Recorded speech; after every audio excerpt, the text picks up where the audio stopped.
अहानबदा मपु इबुंगोगी वाहै खरा पाजगे तामिनसी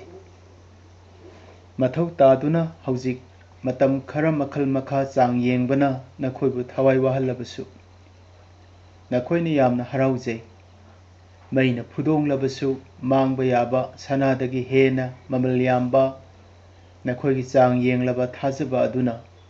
जिसु ख्रिस्तना लेंगलकपा मतमदा थागतपा इकाई खुमनबा अमसुंग मतिक मंगा ओइनबनी अहानबा पीटर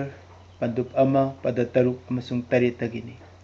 तामिनख्रब सिंगी थक्ता मपु इबुंगोना थौजाल पिनबिबा ओइसनु आमेन इबुंगोगी मफमदा हाइजमिनसी सर्गदा लैबा इपा ईश्वर नाहकना नुंसीबिदुना ngasi इबुंगोगी निमित्ता अफबो अपाउ संदोकनबा अमुक हन्ना मतम पिबिबगीदमक थागतजै अैगी लेजरिबो वाखल पुंगनिंग पांगल लौसिंग खोंजेल वाहै पुमनमक नंगोंदा कथोकचरे नाहकी थवाई असेंबना सिजिनबियु हौबदगी लोइबा फावबा इबुंगोगी अनिंगबता चिंगबियु ngangbiyु हाइदुना नचानुपा नुंसी थोइरबा इबुंगो जीसु ख्रिस्तगी मिंगलेन सोंदुना निजरी आमेन मियोइबा अखोइना खुंदा लेतारिबा मालेमसे असुक्की मतिक अहोंबा लेरे मालेमगी मफम अमगा सिचुएशन मानदे मफम खरदना ख्रिस्तान सिंगना कपना अवाबा खांगलगा मरु हुल्ली अफबो अपाउगी मफम खरदना ख्रिस्तान सिंगना हराउना मही लोकपा याउरी हौजिक मफम खरदना ख्रिस्तान सिंग असना मथवाइबु ईश्वरगी गेहू मरु ओइदुना सीदुना मखोइ थवाई थारगा मार्टिर ओइना ईश्वरगी मरु हुल्ली अदुगी मथक्ता पेंडेमिक ना अमुक जात बिजात खाइदना लोइनमक क्वेश्चनदुना अवाबा पीरी थौदोक वाथोकना थल्लबा मालेम ओइबगी मरमना हाइरिबा हुजिक ओइरिबा सिचुएशन असिगा मरी लेनना ngasiगी थीम अइना थमजनिंगबा हिरम असिदी व्हाई डू वी सफर अखोइना करिगी असुमना अवा अना थेंगनरिबनो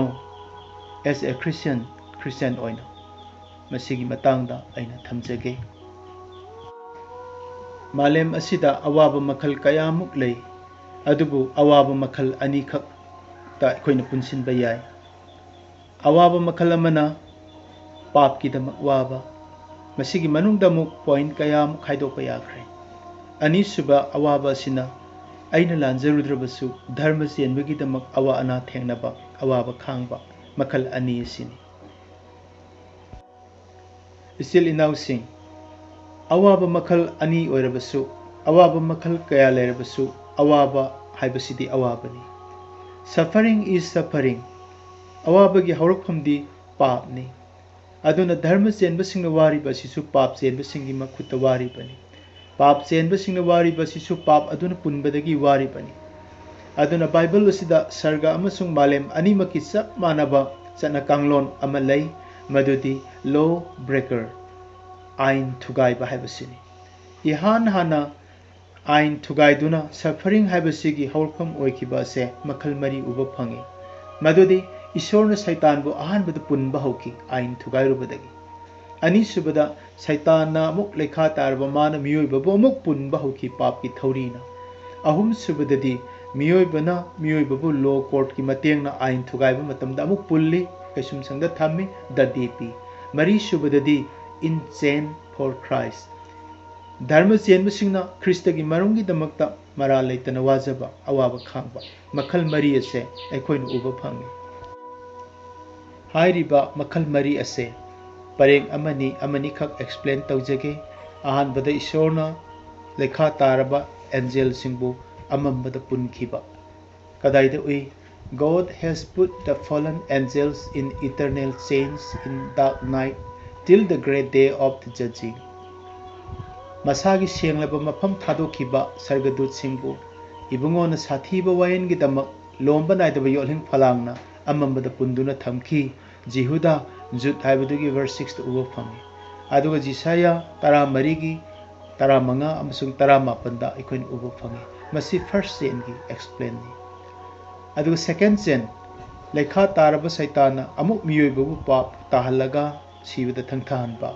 maramdi mi pumnamuk pap chele Romeo ahungi kulhumdoi pap ki atomandi sibani tarukki kulhumdoi aduga pap tawba mi khudingmak pap ki minaini slap of sin पाप की मिनाई जोहन निपान की कुंट्रा मरी मसे अनीसुब सेकेंड सफर सेकेंड चेन की एक्सप्लेन नि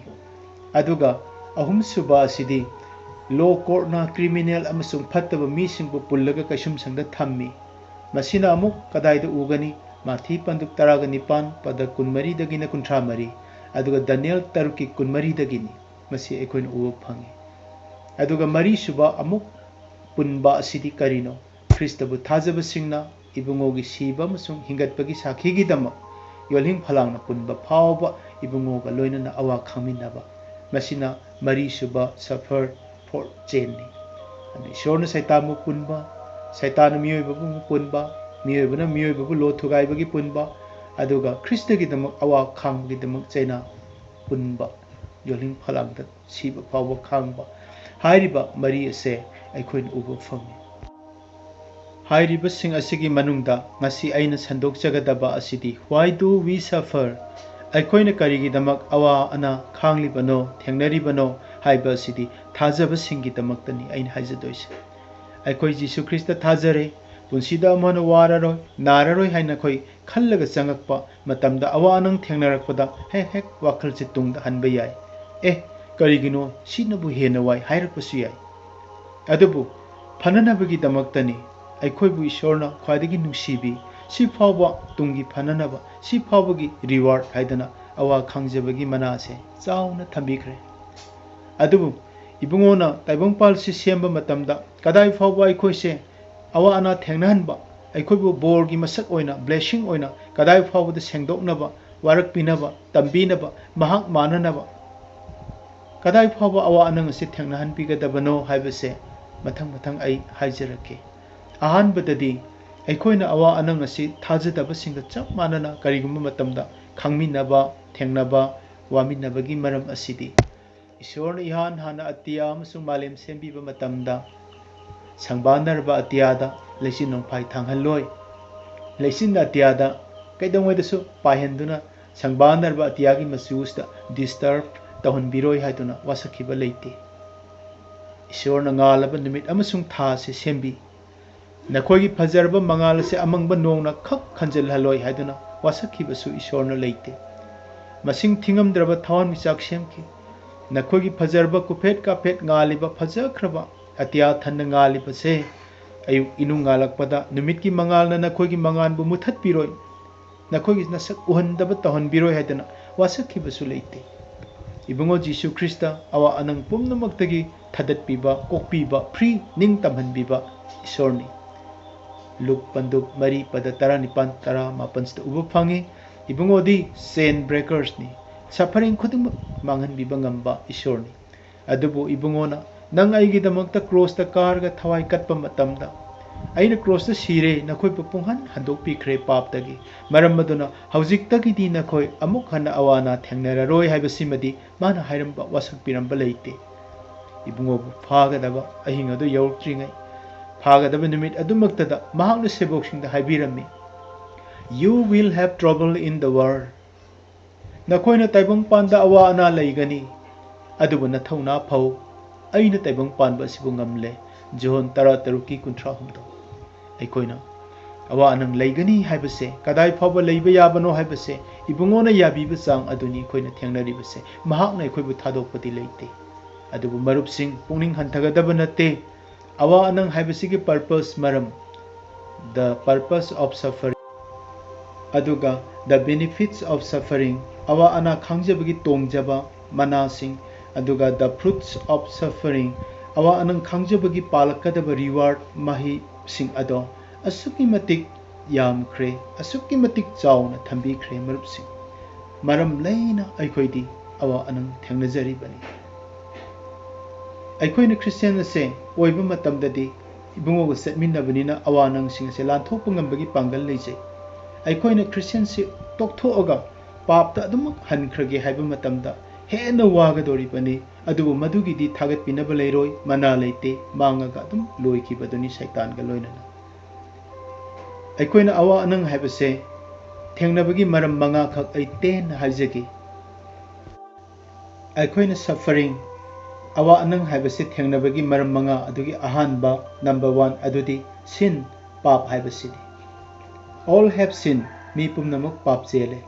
Romeo ahongi kulhumdo. Isor na hai, taibang panbo ay na pap kidamak serang pigani, Jisaya tarahumdagi taramato. Adubo isilinaw sing, Christian, chum na lejari basing na, lalu drabasu, awa anang di adumak teng na bayay, matam duday pap torubagini, adi mahak si pap torubagini, adumak kanbadi aran bo ay gani. Pap kuding magsi ay na lalo ba, natraga mido na pap torubagin, natana, matik mangan ki papsu, Bible stalay pa ni. No masabog sing na Jisoo da hangjaki, Rabi, mi is na mitang na po ise, mana pap tobagira, mama mapa na pap tobagira. Ibungo na kongki, nipa sinasu mama mapa na su pap tawkide. Adubo isor ki tabok sing ado mangon na ki pongdok na bani, John mapangi amaday na ahum. Isilinaw sing, ay ko'y nakangliba awa ng ase, matik mangan ki damak ni habase masita uba pangi. Pap masak kangdok pa di pay, o tigi pap kangdok pa pay, en tigi pap su kangdok pa pay. Ay na New Testament ki pap sa yam kangling ba, ado na tiba si tibang kangdro, punna kaya sugi si. Ado mamay tangda di kay daw gebo, A, B, C, Tito oga A day na Z pawa si A na hoba pap kaya no, B na hoba pap kaya no, habase ay tiba haure. Ado A na hoba pap ahum pangi, madudi adultery, lanaba tabak, anger, asawa, arrogance, lamket lamhay pa, haiba ahum asin. Aduga B na hoba pap mga, C na hoba pap taru, D na hoba pap mapan, E na hoba pap mga, F na hoba pap taret, sumay na Z pawa si Tito kung matamda, tawdok sing aduga, pap makal sing aduga, verse sing aduga, nuga pap maming sing aduga, punna 80 times, maripurap, entigi pap se ay tido e. Masi hek clear to bakanda sor saning tana honjay ay kayam nungay jay. Mayam na supambira badi ay gi sermon gi description da WhatsApp number pijabani. Maduda adumang adumpaw haibiro o ay PDF ta phasana semaga pap makal sing ase ABC gi si thajarake. Ay koy na taibang da awa anang thengnabagi second reason. Aniswa maram madudi fallen world laikha ta akhraba malem. Ahan badi ishor na haiki Adam da. Curse is the ground because of you. Nasung langi namang malem gi laipak ase ay nasirap pirabani. Maramaduna ay koy na hingadori basi malem dagini haksang padoy se. Malem na laikha ta akhraga mangon na mahi puthorakadobudo kari apabu puthorakadoino. Aduna ishor na hai hojik tagidi nakoy tingkhang mongsong napi chaba yadaba sing yamauna ba pambi sing ngang ta hawalagani. Mehoron ahong gi tara nipa. Asini achauba factor amani chinja khudimok malem da puthorakadobani lainaba yum chenaba pi loinamok malem dai phangdoini dana madi fallen world oithokre aduna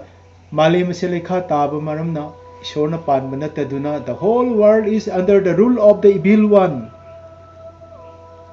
First John manga gi tara mapan da uba phagi taibang pan pomnamak se phattaba adugi makhutta lei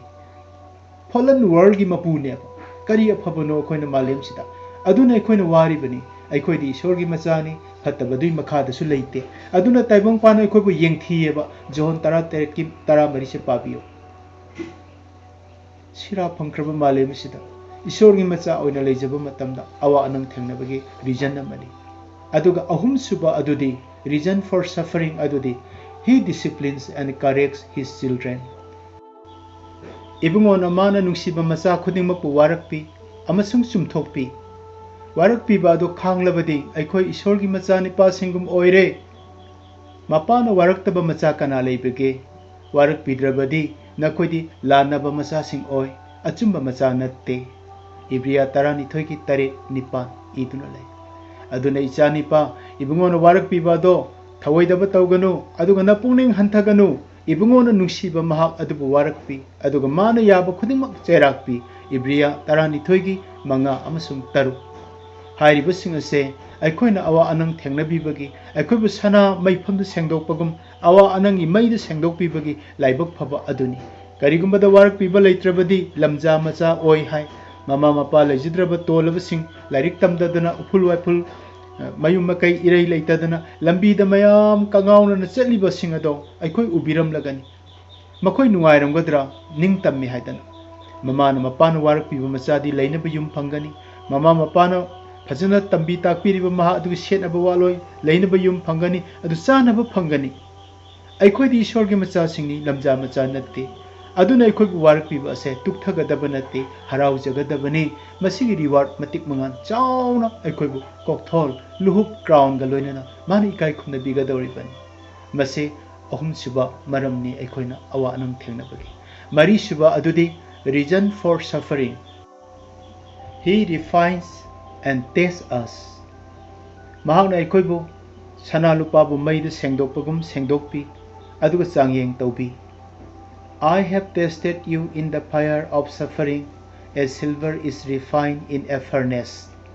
Lupabu maida sengdokpagum aina nakhoibu awabagi maifamda changyeng tawbire. Jisaya nipunipan gitara. You have tested us, O God. You have refined us in the same way silver is refined. O Isor, nahauna aikhoibu changyeng bire. Lupa sengdokpagumna nahauna aikhoibu sengdokpire. Laisol isai humpugu taruki tara. Master refine सेंगदोपी बाहरी बसे हक्सांग बु नत्ते मरुप से अदुबु हक्सांग बु सेंगन बिबं गंबा अखोय के पुकनिंग थमोय असिबुनी इबुंगो जिसु ना हाय पुकनिंग Seng busing अदु याय फबनी मरमदी मखोयनि ईश्वर बु उजगनी नोंगमदी अखोय ईश्वर उनगदबनी ईश्वर की मांगद लेपकदबनी अखोयना माकी मसक उ के हायरबदी अवा अनंगी मैफमसदा लुपा सनाबु सेंगदोपगम अवा अनंगी मैरीदा तैबंग पानबिगोय ब पुकनिंग थमोय पुमनमक चाकथेक हलगा अखोय से पुकनिंग सेंग मीम ओइगदबनी हाइरिबा पुकनिंग सेंगदोपीबा से यावदना कना अमत्तना प्रभुबु उरोय इब्रिया 12 की 13 दा उई मसे अखोयना अवा खांगजबगी मरी सुब मरमनी अरोइबा मंगा सुब मरम अदुदी रीजन फॉर सफरिंग परसिक्यूशन अखोयना अवा नंग खांगबगी मरमदी ओत नैबीबा असिनी इबुंगो जिसुना हाय this is an evil generation मसिगी मिरोल से फत्तबा मिरोलनी लुक 13 की 19 मिडल पार्ट अदुगा नखोय ताइबंग पानबगी ओइरमलबदी ताइबंग पाना नखोयबु नुक्सिरमगदबनी अदुबु नखोय ताइबंग पानगी नत्ते अदुबु आइना नखोयबु ताइबंग पानदे खल्ले अदुना ताइबंग पाना नखोयबु येंगथीगनी जोन 15 की 18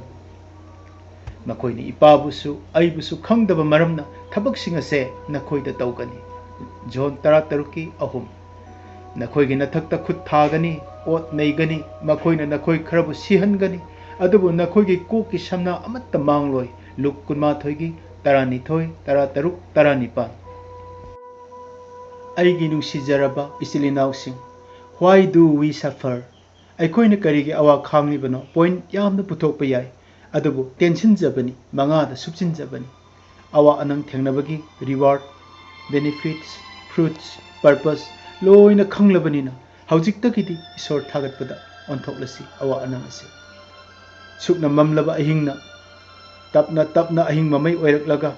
मंगाल ओंथोकिदुना अयुक अमा ओइरकपगुम अवा अनंगी मतमदा कंप्लेन अमता तौदना लु लुकना इबुंगोदा चेतना कोंजदुना इबुंगोदा अखोयना खांगजरबदी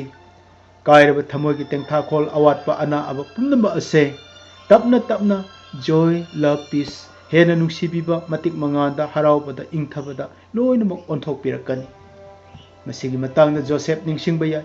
जोसेफ ती अंगांग ओइरिङैदा माना ईश्वरगी ओइबा मंगलान खर मंकी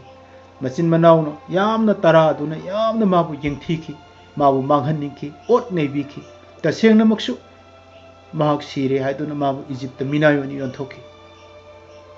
अदुबु अवा अनंग खुदिंगमक्ता जोसेफना complain अमत्ता तौदना नुसिबा mama Mopa मरमदम लोइना काइनरगा मिनाय हाइबा मिंगथोल पुरगा life time की ओइना चटपदसु कंप्लेन दी तौखिदे मतमदुदा मा थवाय सेंगबा करिनो खंगबनते जिसु कनानो खंगबनते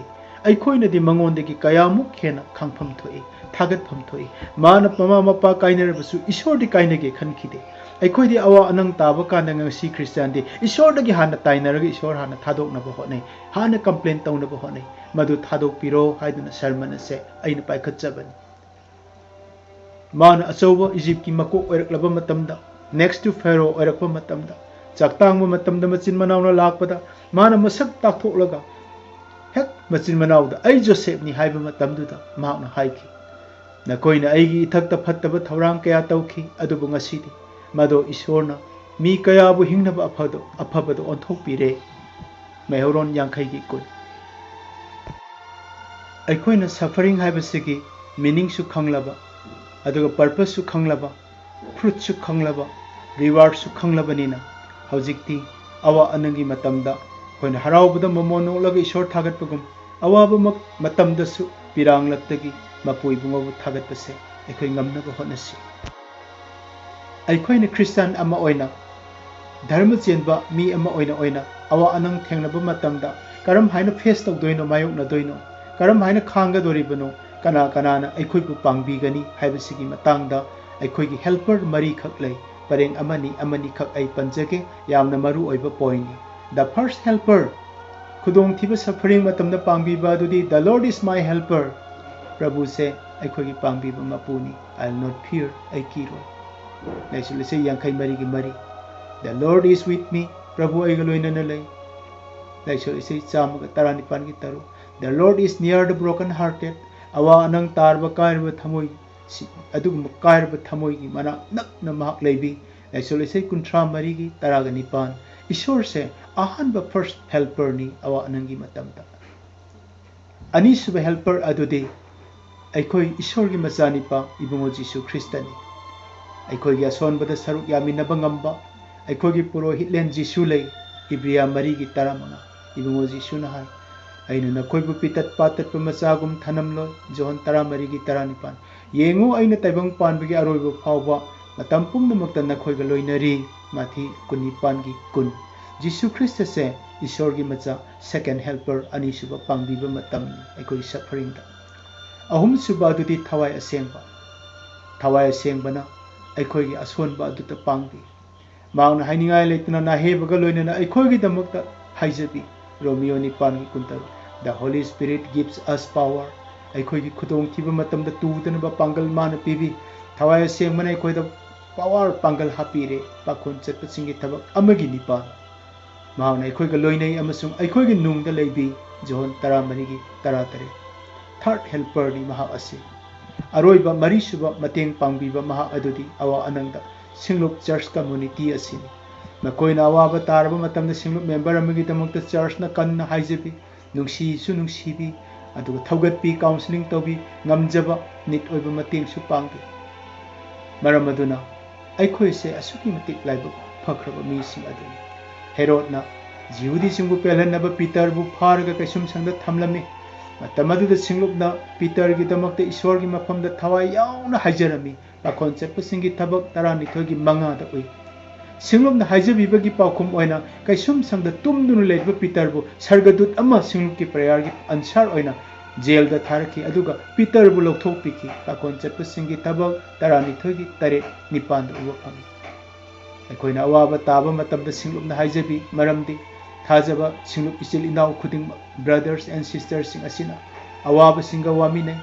akap singa kapminai harauba singa harauminai maramdi madumak prabhugi yathangni Romeo tarani thogi taramanga da uba phangi aduna church Singlup amasung believers sing ase aikoi gi mari suba helper ni ichil inau sing aina ngasi sandok seriba point ayamba se masigi source adudi Africa study Bible dagi lokthok chabani awaba karino awaba khangbagi purpose karino benefit karino reward karino fruit karino khangdaba mi singdi Christian singdi awa anangi matamda isor thagatpagi mahutta makoina papta mafam pire harga ibungogi thaujalagi sothaduna makoi tuki makogi thamoida akhaba mara chongkhatlakuna hena Christian haibase akoina tawdong tawramabani kanadabani kanaba phangdabani haiduna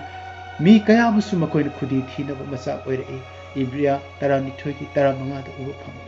adubo awa anang karino khangba Christian singnati mahai aibu sengdok pibani madugi reward chawi aibu mangan nainaba sembiribani aibu mamak manabagi saong onthok piribani ai ishorgi macha ohen biribani haiba khangba singnati hena ishor naksinki aduga hena mangan nairak tunane ishorgi macha oiki Anisuba Korinthia marigi tara uba phang aikoina papta awaba khangbati tongjaba leite tungi manasu leite thagat phamsu leite adubu isorgi wahina hai nakoina afaba tawduna khang haina awa khanglabadi madu thagat phamni ahanba Peter ani gi kun mado prabhu ga khangminabani maikai khudingdagi aikoibu insilli adubu chapkhaide aikoina chamamnai adubu ningba kaide ot neibi adubu Ishor na thadok pide hunthai adubu मांगन बीदे अनिसुब कोरिन्थिया मरी की निपान मापन open बगा lion ईश्वर निंगबदी तोंगजबनी आनब तिमोथी तरुक की तरु अखोइना अवा अनंग खांबगी मरम से मरुपसिंग परेंग अहुम खक आई हाइजगे ईश्वर दे हेन हेन नक्सिनबनी लाइसुल इसे कुंथ्रा मरी की ट्राइपा अदुगा इबुंगोदी असेंगबनी नखोय असेंगब ओयु हाइबदो मैना अखोइबु सेंगदोकपिबनी आनब पीटर अमगी तरा तरु अदुगा नखोगी मंगानदो मीसिंगी ममांगदा ngansuनु हाइबदो nganथोकप ngamnanabani माथी पंदुक मंगा पद तरा तरु हजिक्ति वारोइसिंदा लाक्सरगे ईश्वरदगी नत्तबा अखोइदा लाक्लिबा अवा अनंग पुमनमा असे अखोइगी नुंगदा लेरिबा ईश्वरगी मचासिंगी नुंगदा लेबा पीस एंड जॉय से हुरानबा लाक्पनि थुगाइबा लाक्पनि मरमदी मसिगी पीस एंड जॉय से मियोइबदगी नत्ते इबुंगो जिसुन हाय अइना नखोइदा पीरी इंथबा पी अइगी इंथबा से ताइबंग पानबगी अदुगुंबा नत्ते मरम अदुना ताइबंग पाना यामना कलई अदुबु पीस असिदी ख्रिस्तदगी लाक्पनिना सफरिंग न मांगनबदी ngамmoy joy gi matang dasu प्रभु न हाय अइगी नखोइदा पीरिबा नुंगाइबा joy असे कनामतन नखोइदगी अमुक हन्ना लौथोक्लरोय जोन 13 की कुनिथोय अमना जोन 13 की कुनतरे तयावी इंथबा लौथोइदोबस अदोइरदी अवा अनंग हाइबसिना पीस एंड joy तो मांगन मंगमद्रगदी कया दो तोंगजखरबनो अवा अनंग खांगसे मरुपसि सफरिंग थेंगनबा मतमदा इबुंगो जीसु ख्रिस्तन हाय मांगजौनन ताइबंग पानबदा सोइदन नखोइना अवा अनंगी थेंगनरनी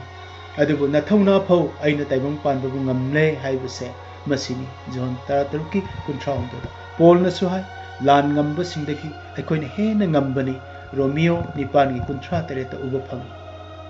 पीटरना यामना नुंगसिबा वाहे माहाय नखोइना मईगुंबा चांगयेंग लाक्पदा अंगकपा थौदोक थोकपनी खनगनो इबुंगो जीसु ख्रिस्तगा अवा खांगमिनबनी हाइदुना हराउजौ ख्रिस्तगी मतिक मंगान फोंदोकपा मतमदा यामना नुंगाइबा हराउबा फंगजनबनी आनबा पीटर मरीगी 12 उबा फंगी गेटसिमनी इंखोलदा इबुंगोना वारबा मतमदा इपा कप असे अइंगोंदगी लौथोकपियु यारगदी हाइना हाइजै अखोइनसु अवा अनंग थेंगनबा कांदा इपा ईश्वर अवाबसे अइंगोंदगी लौथोकपियु हाइबा अदुमक याय प्रार्थना तौबा यारे मरमदी इबुंगोनसु तौजकी अदुबु अनिरक सुबो ओइना इबुंगोना लेंथोरलगा इपा इबुंगो अइना तेंकोड असे थकप नतना तेंकोड असे अइंगोंदगी लौथोकपा यारोइदौबा ओइरबदी नाहाकी निंगबा ओइसनु माथी 19 की 92 अइना मसी थक्तबा याररोय हाइबा ओइरगदी अइगी निंगबा ओइररोय हाइदुना सरेंडर तौथोखरे मतम अदुदा एंजेल अमा लागा इबुंगोबु पांगल हापीखी लुक 19 की 92 यावे इबुंगोना पांगल फंखिबदो सरेंडर तौबदनी अवा अनंग थेंगनबा मतमदा अखोइना लौथोकपियु हाइबा याय लौथोकपिदरबा ओइरगदी नंगोंदा सिनजरे इपा ईश्वर हाइना सरेंडर तौबा कांदा अनौबा थवाइगी पांगल अमा अखोइदा सोइदने हापीरकनी हाइबसे प्रभु जीसुदगी मागी अवाबदगी अखोइना खंगबा याय सर्गदूत अमना इबुंगोबु पांगल हापीख्रबा तुंगददी इबुंगो जीसु ख्रिस्तना पीटरना माबु फाबा लाक्पा मालखसकी मना कक्थतपा कांदा इबुंगो जीसु ख्रिस्तना मना अदो हिलिंग तौबीरे अदुगा पीटर थांग अदु मखुमदा हापसिलु एंजेलना पांगल पीख्रबा मतुंगदा कप लोथोकपियु हाइखिद्रे इपाना अइंगोंदा पीरबा कप तेंकोड असे अइना थकलोइद्रा हाइख्रे सिददी कयादा थौना लेना हाइख्रे एंजेलना पांगल हापट्रिङै मतमदा कप असे लौथोकपियु हाइ पांगल हापीख्रबा सरेंडर तौख्रबा तुंगददी इपाना अइंगोंदा पीबा तेंगोल असे पीटर अइना करिगी थलोइदगे हेदन मान हाइबा हौख्रे मरुपसे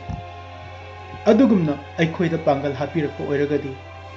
इपा इबुंगो नहांना अइखोइदा पीबीरिबा थेंगनगदोरिबा अवा अनंग असे नचाना करिगी खांगोइदगे इबुंगोगा लोइनना हाइदना अइखोइनसु हाइदोकपा थौनादु फंगदोरिबनी अवा अनंग सफरिंग हाइबसिगी मरम खंगदबा मीनदी अवा अनंग लाक्पा कांदा ईश्वरदगी लापथोगा तुखी मसाइसु हाइजख्रे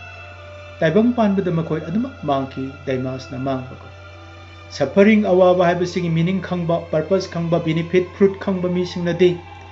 ईश्वरदा हेन नक्सनजरगा मखोइदी ईश्वरगी मचा ओइहौई हेन सनाबु मैनुंगदा चफु साबगी मखुत्ता नुंथंगना याइहनबा अदुगुमना सरेंडर तौजकी कयादा ममल यामख्रबनो इचिलिनाउसिंग क्रिस्टियन पुंसीसे शर्मन से पाइखतजबगी मरमसु मदुनी असुक नुंसी हैबा ईश्वर सिदा मागी ओइजरगे हाइदुना मान कनबीख्रब मचा अखोइबु करिगी अमुक हन्ना अवाब सफरिंग हाइबसे थेंगनालिबा अमत ngairba macha fawba mi oina thabirактuna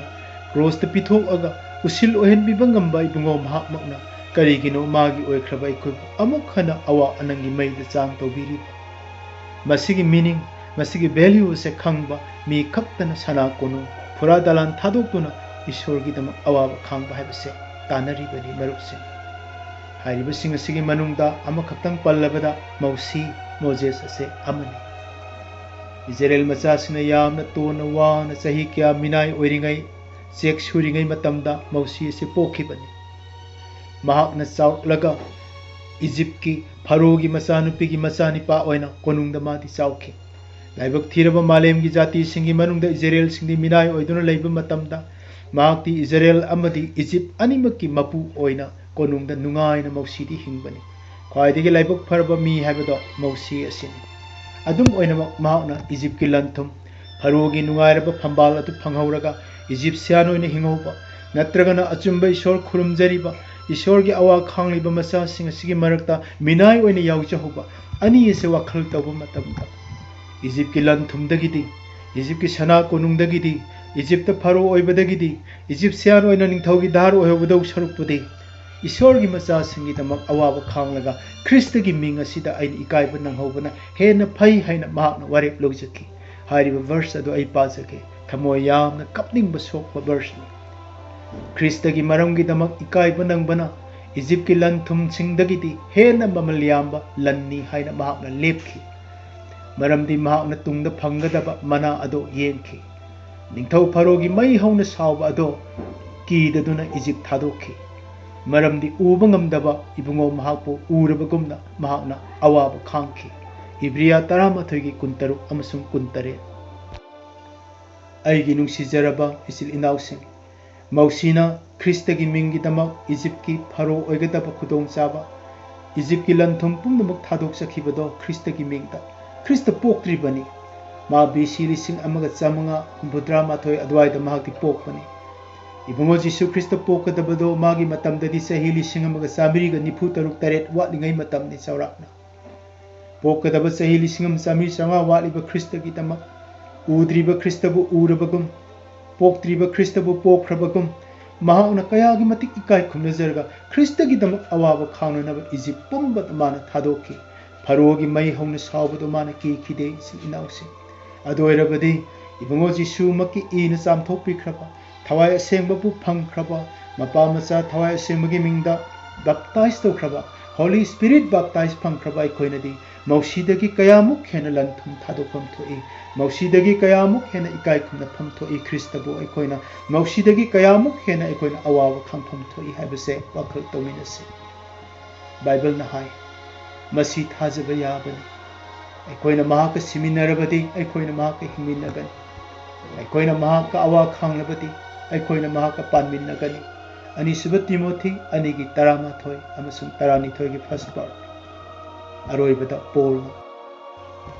Caesarea dagi Jerusalem da chatlaga